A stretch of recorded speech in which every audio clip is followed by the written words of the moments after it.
Welcome and hopefully welcome back, friends. My name is Adrima. First, sorry for the muffledness and maybe some intermittent sniffles. I'm getting over being sick. But let's get into it. If you didn't catch episode 1, please give that a listen because it's a foundational discussion for this series. I believe the Golden Rule provides an overarching structure for the work we'll be doing to get you well on your way to the life of your dreams. If you did listen, I hope you've been practicing any of the 3 sub-rules. That's minding your own business, shutting up, and asking yourself, what would you do? But more so for now, minding your own business. We're going to spend some time in many of the aspects of life associated with and benefiting from you minding your business. More so, the reasons why you need to mind your business, and more specifically, how not minding one's own business has impacted and created the world we know today. Minding your own business is the biggest ticket item, especially because it's something the world will benefit most from as the practice spreads and we pass it on to younger generations. If nothing else, please visit my rant about that in episode 1. In essence, stop gossiping around kids and or teach them the nuanced difference between venting versus gossiping. As I vented there, we all have a responsibility to the children in our environment not to pass on bad habits we pick up in our own respective childhoods. This is for parents and non-parents alike. With that said, today I want to talk about what I believe is the single most critical problem that has been passed down through generations since the beginning and which can cure so much of the negativity in the world. We can create much more impactful change for the future with this one shift in perspective and understanding, and then putting that into practice. Most of us adults have heard the old saying that children should be seen and not heard. As with all things, there was a time when this phrase was arguably true. However, the truth of that concept is grossly outdated because the only time it could have been useful as a collective rule was way back in the day. Like way back, predating any of the organized religions that shaped our present world. This is literally like Stone Age mentality, cavemen mentality, to the extent our understanding of early humans is even true. Back when survival was the only focus of humans, so just think about it.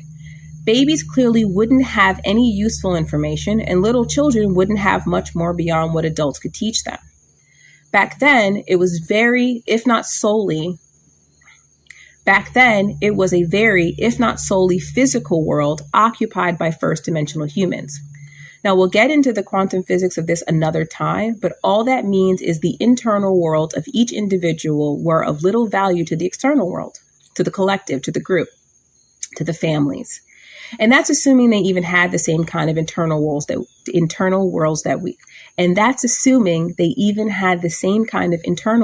we do. My guess is that they didn't. The point is that survival was the name of the game, and only humans who have learned to survive had any value to the collective in order to preserve our species. That concept carried through our evolution into 2-dimensional humans and translated into respect your elders.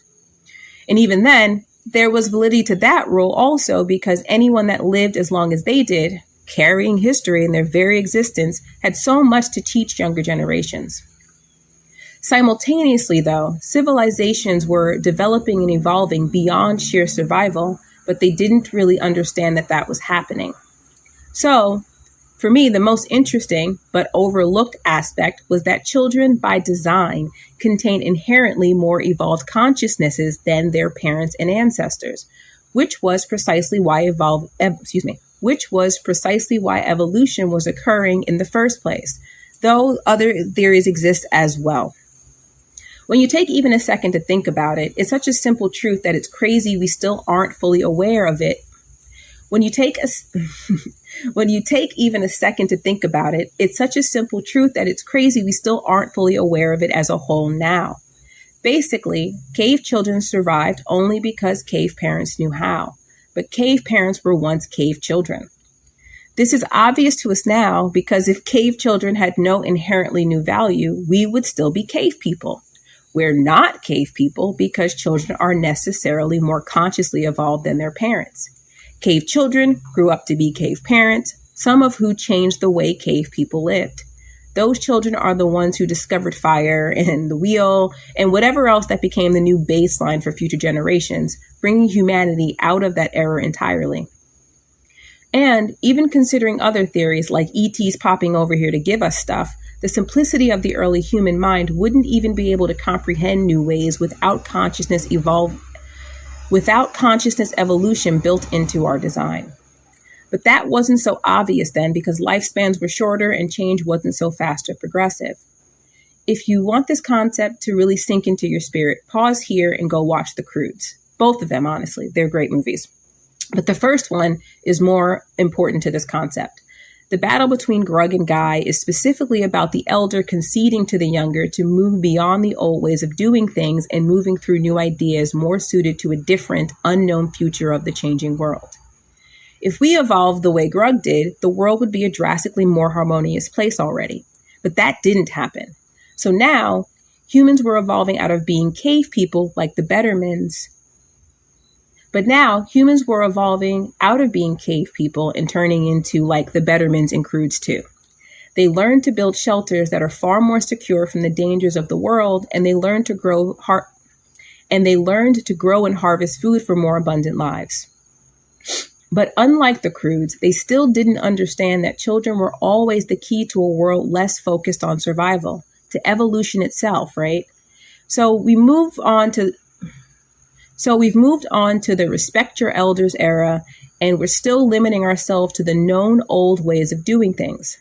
This is the reason why these eras lasted so long, in my opinion, as compared to how quickly we've been progressing post-Jesus and especially since the industrial era. And we know now that many of the innovative minds were ridiculed and ostracized before they created something of value in the tangible world, because as only we can say, they were ahead of their time. People of the time rarely can identify something presently ahead of its time. So these kids said things that many people didn't understand, that were written off as childish ignorance, especially when it challenged the very fragile ego of adults. These kids, the Einsteins and whatnot, are there, and their more evolved consciousnesses were disregarded until they became adults who could manifest in the real world. This further perpetuated the misconception that children have no value until they grow up. This is all by design, though. It's the reason why some people are awakened and some still aren't. It's why Jesus and other prophets, gurus, what have you, of the past were so revolutionary in their time. I'm sure they weren't the only ones, but the population of awakening beings back then was sparse inasmuch as it was proportional to the human population of their time. And that coincided with the collective consciousness solidifying into the second dimension, where survival began to mix with the concept of power.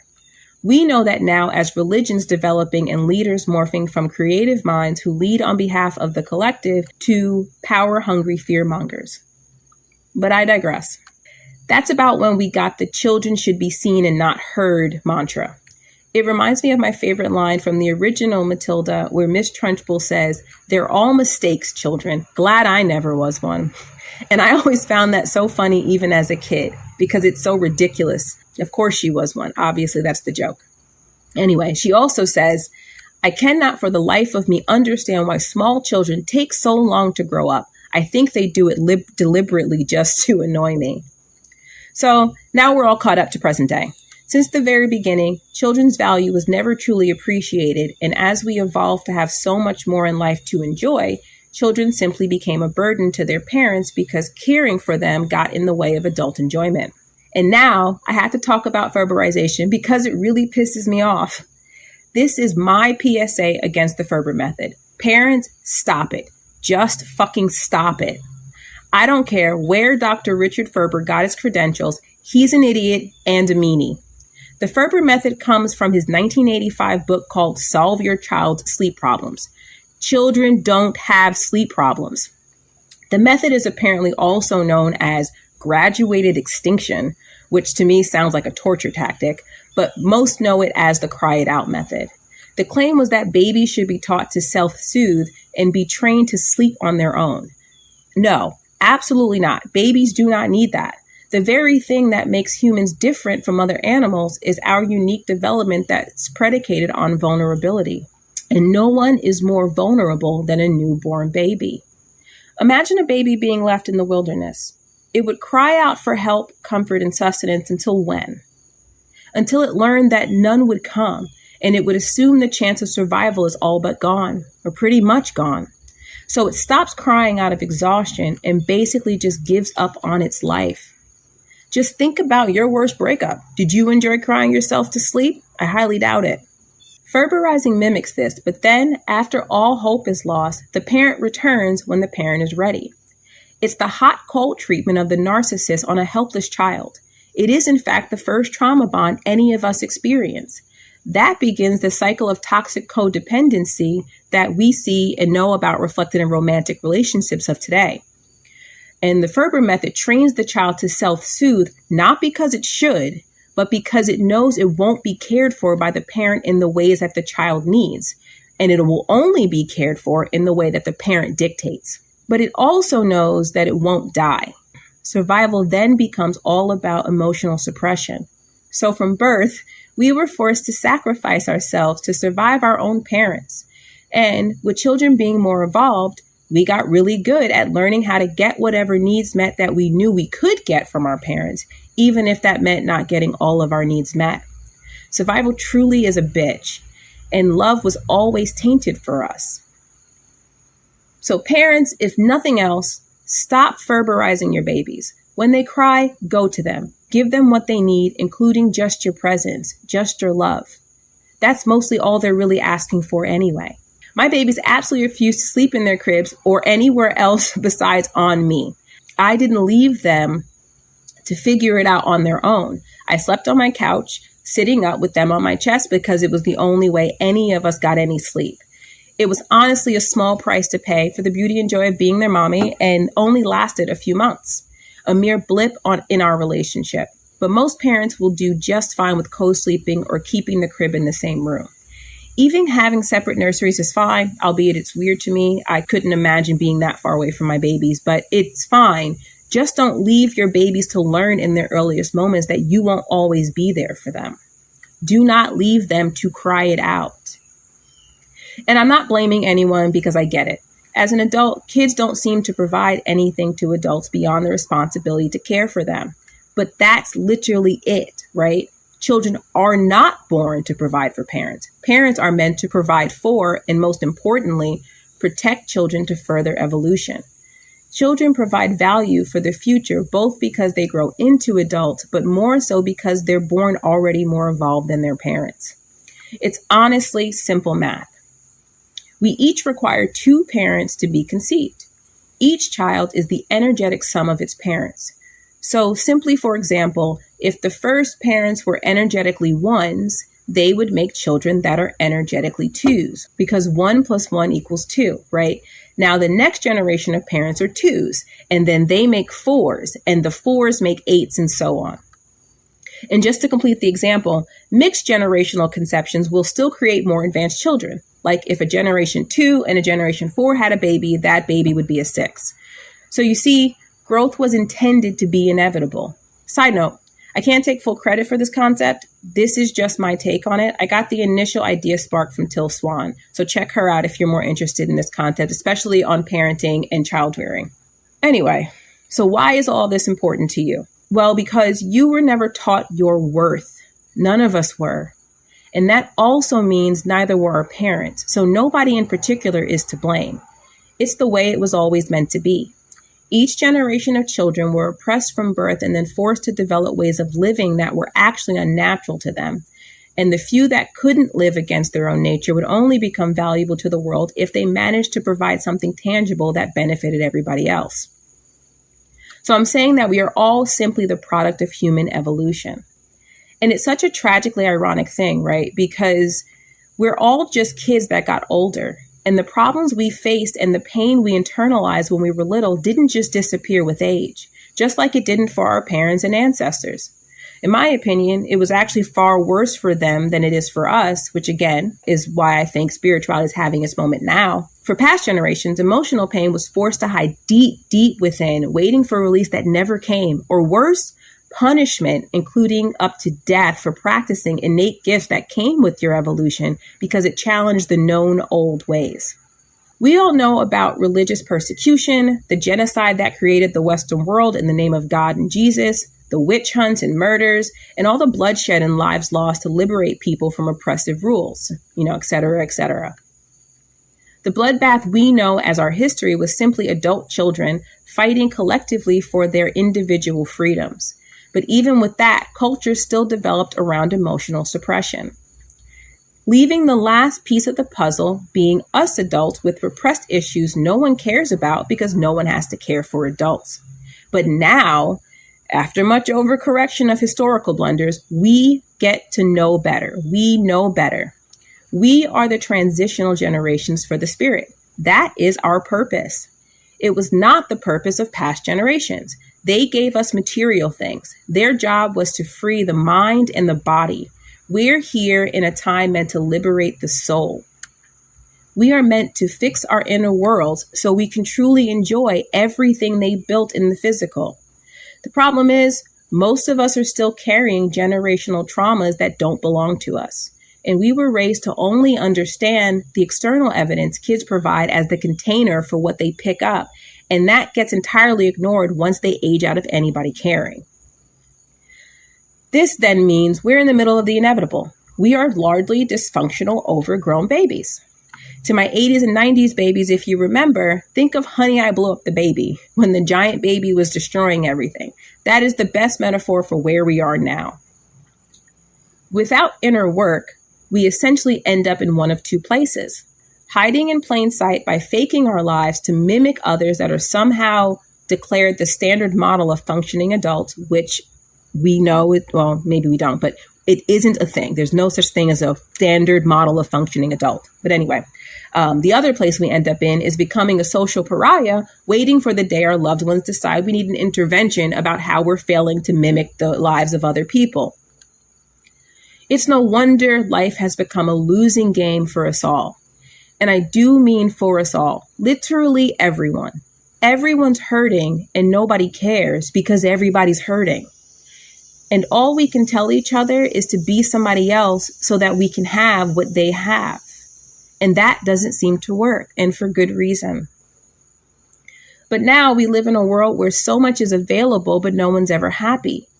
Most of us think money is the answer, but even rich people suffer from depression, burnout, and the whole spectrum of negative vibrations. But really, it's simply because we all lack self-worth and self-love that we were never taught. And that creates lack of true external love because everyone's so fucked up from thousands of years of emotional baggage while we continue to attack emotions, especially love, as weakness and not useful for survival of the species. And I hope by now that I've drilled into your mind how far from survival mode we actually are. We're like thousands and thousands of years away far from survival, making all of this very stupid, in my opinion. If you can imagine humanity as a person living in the Arctic, moving to the equator, or vice versa, it doesn't really matter, just moving from one climate to an entirely different climate without changing our clothes. So my metaphor is we are not properly dressed for our current environment, so to speak, but I mean that internally. And that's because we're collectively still stuck in the past, the known, the old ways. And all we've been doing is trying to disguise that ignorance in different ways we think are new. Trust me, they are not new. They're not even creative. It's the same shit in different toilets. But it's ending now, energetically speaking. The past ends with every generation. So it's time for us to let that shit go and let utopia begin with us. It is our responsibility to heal ourselves because, yes, we are now adult and no one is responsible for us. No one is coming to save us. And that's actually a good thing. That places all the power in our hands and that places all the power in our own hands, and we are the more evolved humans capable of making these changes that were not really available before now. That, in turn, empowers us to raise better, more evolved future generations by breaking the degenerating cycles that created the shitstorm dystopia we currently live in. Again, these discussions aren't really about people. Well, they're not about people at all. They're about energy. Learn to separate people from the energy they present in your life because we're all just aged out, fucked up kids because past generations were all just aged out, fucked up kids. It's nobody's fault, but it's still now our responsibility. The good news is past generations tackled some pretty major societal changes that brought the world out of some crazy messes over the courses of human history. And I think this is the last battle to be won. Don't blame your parents, or worst, shield yourself or your parents from basic blatant truth. Like, God forbid, your family's fake reputation of perfection and superiority takes a hit. Everybody in your family already knows it's bullshit. Everyone deep down already knows the truth. The problem is that no one's ever allowed to talk about it because no parent wants to hear how they weren't the absolute most perfect parent in all of parenting. And with that, I'll take this brief moment to promote my sister's book. My family life was a shit show of great proportions. Very, very entertaining. So please check out Child 9 by Alina Mackey for her unique perspective on what it was like being the 9th child of 21 children and some other, I'll say, interesting things. The link will be in the description below. The truth is, there is no such thing as a perfect parent. I have 2 kids and I am not a perfect parent. I try to be the best parent I can be for them as unique individuals, and that's all I can do, and I'm hoping for the best. The best thing I could have done for them is to awaken and see them as the potential for better than I can ever be. Parents are beautifully flawed creatures. We do our best to separate our trauma from impacting our kids, but that is much harder than healing the trauma itself. So, dear parents, please forgive yourselves. Show yourself some grace. You're not perfect. You're not supposed to be perfect. You're just supposed to be you. And that's what you're supposed to teach your children. They're just them. And you love them because they are them, because they exist. And humanity is perpetually grateful for you bringing their lives, new life, and more evolved consciousness into this world. The species as a whole is indebted to you. And even if you don't tackle the complicated process of awakening, you can still help your children by holding space for the idea that they may have suffered trauma under your watch.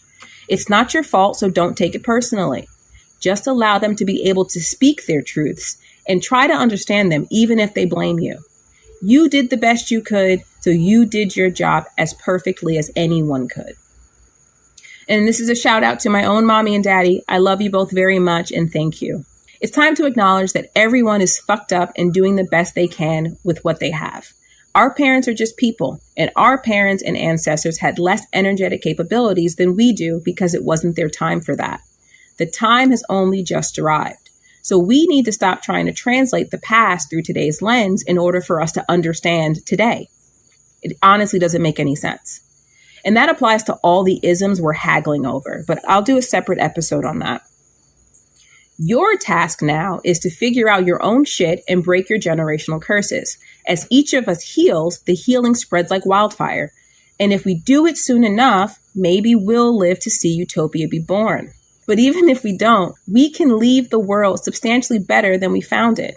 That is our job. That is your job for yourself and for the world. And the best part is the reward for fixing yourself is the life of your dreams. And it begins with you learning your personal, inherent, and unique worth. So now, if no one has said it before, or if it's simply just been too long since you've heard it, I am deeply, truly sorry if you've ever felt unworthy, if you've never fully felt worthy in your whole unique you-ness. You are so worthy. You are beyond worthy. You're worthy of literally everything that you could possibly think of and so much more. Whatever you had to say as a child that went unheard, whatever you wanted to be as a child that was inadvertently taken from you, whatever you gave up on because you were taught to, even without knowing because you were too young to know you were sacrificing your true self. For all of those things, you were worthy then, and you're certainly worthy now. And you have it all stored within you, and you, as the more evolved human that you are, have the power to access it now. So this is the number one reason why you need to mind your business, because nobody has your answers. Nobody has your perspective. Nobody has your power because nobody else is you. And therefore, nobody is better at being you than you. And more importantly, nobody is better or worse than you, and nobody is further ahead or behind you. Everyone is exactly what, who, and where they're supposed to be. God, source, spirit, universe, whatever term you prefer, or none at all, makes no mistakes. There are no mistakes. You are not a mistake. Nothing is a mistake. Everything is perfect, and it always will be.